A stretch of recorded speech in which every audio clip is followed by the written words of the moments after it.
This may look like a typical dining room, but it is in fact a homeschool room. I am going to be sharing how I do a minimal homeschool room. I know we hear that word and we're probably sick and tired to death of hearing the word minimal and minimalism. I know I am, and I'm not a minimalist, okay? But when it comes to homeschool and our homeschool space, I do realize after 7 years of homeschooling, for me personally, and for functionality and all of that, minimum is better for us, for our family. I just purged a lot of stuff. I took like 2 trash bags full of stuff out and donated stuff, and it just feels so much lighter in here and just smoother, and it does not take long to clean up. We've been able to keep things clean and tidy. So without further ado, let's get started into my dining room / homeschool room. So this is like a very typical, I would absolutely say on the smaller side of dining rooms. This is a very large table, and the only reason we have our leaf in there is because these 2 side chairs, my husband got them for a very, very, very good deal at a garage sale, but they're huge. Like the seats are absolutely huge. They're super comfortable though. Look at that. I don't know if you can tell, but they're very comfortable to sit in. And so they take up a lot of space. And so we have to have both the leaf in and to just get these chairs to fit, which takes up a lot of room in this dining room. Another thing to note, this picture has fallen 3 times today, and it has scared me to death every single time because it's so loud. I don't know why. It's been fine for years up there and it's been falling. So I'm gonna have to have my husband make sure he really gets it in there, because I hung it up a couple years ago and apparently today's the day it's decided it doesn't want to be up there anymore. This is actually my grandmother's picture. So it was in her house for years and I really love it. Anyway, this is where we keep all of our girls' homeschool materials plus extra material that I'll open up in just a second. It was just Christmas and I'm about to take down my decorations,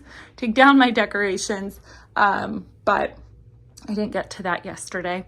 This is a Lego that my daughter Lola got. It's so pretty. I think it's called some kind of blossom. I can't remember what it was called, but it's so cute, so pretty. So she put it up there. Here, this was just added. This Christmas, my daughter in 3rd grade is a big artist. She loves art. So my mother-in-law got her some portfolio stuff. So under here, we just have this.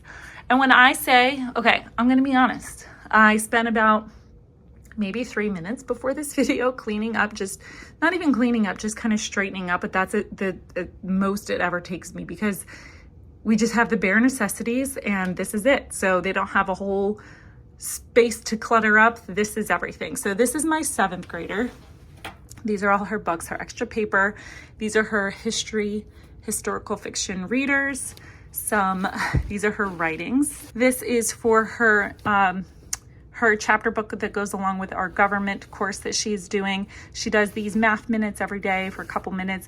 This is her writing and grammar. This is the teacher guide that goes along with it, because she actually checks her own work if she needs any questions or help. I help her all the time with things, but it just makes it easier. She's in 7th grade and she likes to check her own work now, so she does that.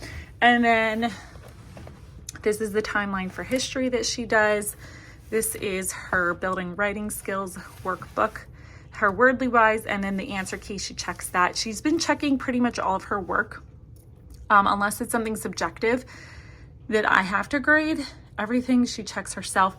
And she started that because in her science at co-op, one of the directions is that your homework, you have to check it. So this is her science that she does.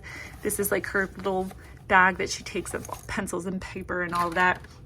These little things, I can't even remember where I got these, but you can get these at the dollar store, and it just keeps everything contained and organized. I used to go all out, you guys. You've seen homeschool supply videos from a couple years ago. This year they got a pencil, like they got their box of pencils, their crayons or markers or whatever they wanted, a couple glue sticks, couple glue, and then some magic markers, and they were good to go. Some notebooks and things like that. And that is hers. They each get their own shelf, so they're not mixing and matching. So that is one tip I would say to making it be successful, is that they have their own space if they can. I'm not sure what's in the corner of my camera. And again, this isn't the most beautiful but it's functional, and it's not Pinterest perfect, but it works and it keeps them organized. So this is my third graders. These are some some notebooks of hers, a clock. This is her language arts and spelling books that she's got, her handwriting, her addition and subtraction flashcards. This is her science notebook for co-op, her math. This is her Spanish for co-op, her Bible, and her book for Awanas. This is her math box. These I got a couple years ago. They're so cute. I had got 3 of them. I'm down to only 1 that uses it. I got them for like $10 or something at TJ Maxx, and they have been so good and so trusty. They sort of keep things quasi-organized, but it's just fun. And then a little thing to keep all of her things together. She's got some yarn in here because, you know, why not? And then she has crayons. And again, she is my artist. So with her extra space, she has just all kinds of drawing books and things like that. She loves to draw. She does it constantly. Then over here, we have my 5th grader, her little spot. So this is all of her work. This is like, what is this even? I don't even know. Some kind of craft she's got in there. Her reading book, her reader, this is where she keeps like spelling tests and her artwork and her papers that she writes and things like that. This is just a notebook with paper in it. These are her 2 science books, her reading textbook, workbook rather, her spelling. She's got handwriting, English, Wordly Wise, math minute drills. I don't think she doesn't even do these. I don't know why that's in there. This is her Awana book. And then this is for co-op. She takes this to co-op, which has like, again, pencils and scissors and things like that. These are her multiplication and division cards. You can see I got these at Ollie's for like 99 cents. And she works on these couple minutes per day, just so she's a little bit more fluid with her multiplication. Now this one is a little weird. Oh, there you go. I got it at Marshall's for $5.99 years ago. And I like this a little bit better because it has the compartments in it, so it keeps things a little bit more organized. She doesn't have a whole lot of rhyme or reason, but you know, even just thrown in there, it's still more organized than if it wasn't contained. And that's the key, I think, is just to make sure whatever supplies you do have, even if you just have a little bit, make sure they're contained. Now this is just extra paper, extra binders, extra notebooks, and dry erase boards. That's mine, but she said she doesn't mind if it's there because she's got her own space. And then the bottom here is just curriculum that we are not using right now currently, but I will be using this year. So it's not curriculum I'll have in 6 years or from last year, or I hope to get to. This is curriculum we 100% will be using. It's just not being utilized at this point. So that's going to be all of our, so like we've already read Old Yeller. So we've read some of these books already, and then we will be with our history. These are all historical fiction.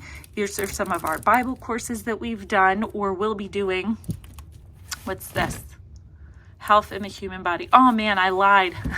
I said this is not stuff we hope to be doing, but we'll be doing. I wanted to finish this. We did not finish this. This is from The Good and the Beautiful last year. Okay, so I'm a liar. I really didn't realize that was there. This is the 3rd grade readers. So she's already read Timothy of the 10th Floor. She's working on the other one that's in there, and then she'll go these 2 closer to the end of the year. And this is all like my teacher guides and answer keys and things like that. Plus this is also my 3rd grader's science book she just finished this Apologia, and then she will be doing this botany one at the beginning of the year.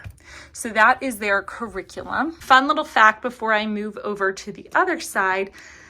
I've been looking for matching lamps for years, and I found some a couple years ago, and they were just a little bit too pricey, but I'm kicking myself that I didn't get them. So in the meantime, I've been keeping an eye out every time, just, you know, nothing ever caught my eye. I randomly went on Facebook Market the other day, a couple weeks ago, and these were there, $25 for both of them. They were listed as contemporary, which that is not quite true. I think maybe it was an elderly gentleman and he was so nice. I think he probably meant mid-century modern. I'm not sure. These lamps are old.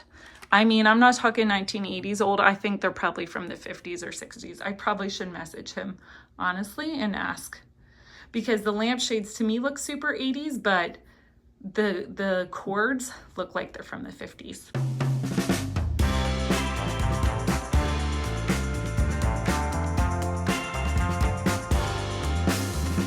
Before, I used to have in that corner like a cabinet with a printer and paper, and just clutter was in there. So I got rid of the cabinet.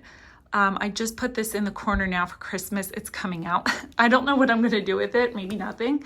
But maybe actually I'll leave that little thing and just put a tall, not Christmas tree plant there, but just regular plant. Now, this part, I don't love this part to be honest, but it's functional. So we have this little cabinet here, and then I have the printer. I don't love the printer on there, but it is what it is. It is still a schoolroom, so you do have to keep things realistic. And then, you know, pencil sharpener and all of this. Bulletin board. I got a brand new Thomas Kincaid Disney calendar that I'm obsessed with. I got it for Christmas. I actually should put it on January. So cute, so cute. I don't love the Frozen one, honestly, but like February is so beautiful. I love Thomas Kincaid. The Mickey and Minnie ones are my favorite. So pretty. Look at that one, April. So cute. What I did was I kind of condensed that little cabinet that I had, because again, it just didn't have anything, unless it's homeschool related, I don't really want it in here.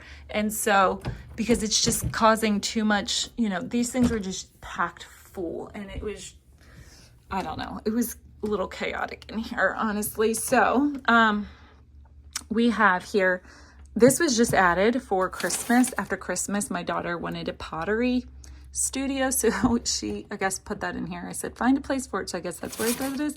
And then this is, she does metal tapping, so that's another. This isn't like super homeschool related, but she does this during the day, so that's kind of why that's in here. We have our hole punch. I've had these forever. I got these little jars at the dollar spot. They're so cute. They have like little hexagons on them, and we've had these same colored pencils forever. I had you guys, I had paint in here. You know how easy it is to just add up paint and art supplies and things like that, especially because my mother-in-law works at Michael's, so I had to purge so much. So the only one who really paints anymore is my 8-year-old. So I said keep what you want, discard what we don't. And a lot of it was just dried out, so it wasn't like I was throwing away perfectly good stuff. She didn't want it. We donated the rest of stuff that worked and got rid of stuff that was just dried out and nasty. Here is our printer paper over here. We have some latex gloves. This is my little bin of paperwork and drawings or whatever they have that I want to keep for that year. I just stick it in there. And then I have my hot glue gun, just because I have no other place to put it right now.